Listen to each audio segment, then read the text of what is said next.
Почитувани граѓани, во јавноста излегоа нови сериозни сомнежи поврзани со скандалот за јазичниот сертификат на директорот на Агенцијата за национална безбедност Бојан Христовски.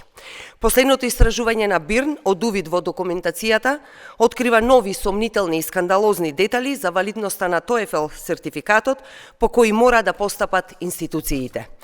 Прво, за јазичниот сертификат Христовски полагал од дома, а во интервјуто за македонски медиум Христовски рече дека полагал преку јазичното студио Јулија во Пловдив.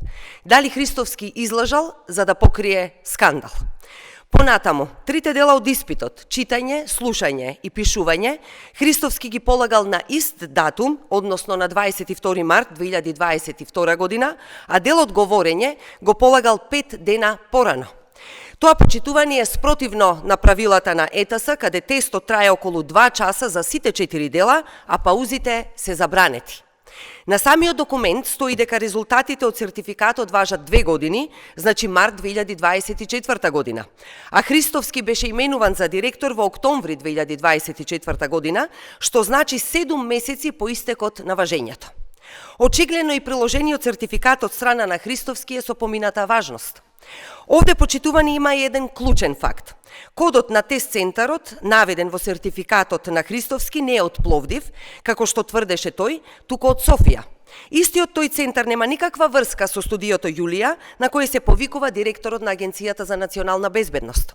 Дополнително, документот што го покажува неговиот резултат е верзија што може самиот кандидат да ја испечати без никаква гаранција за автентичност од ЕТС.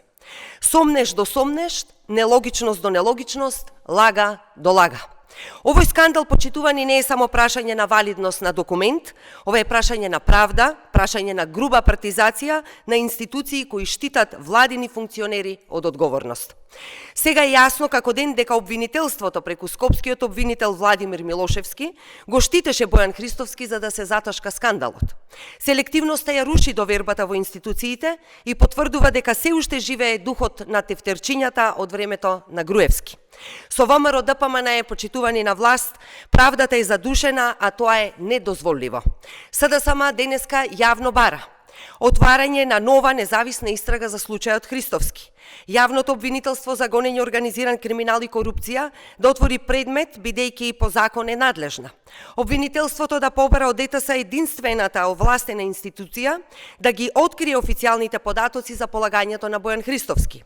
Јавноста да ја дознае целата вистина, а сите инволвирани во овој скандал мора да одговараат. Одговорност мора да има. Ви благодарам.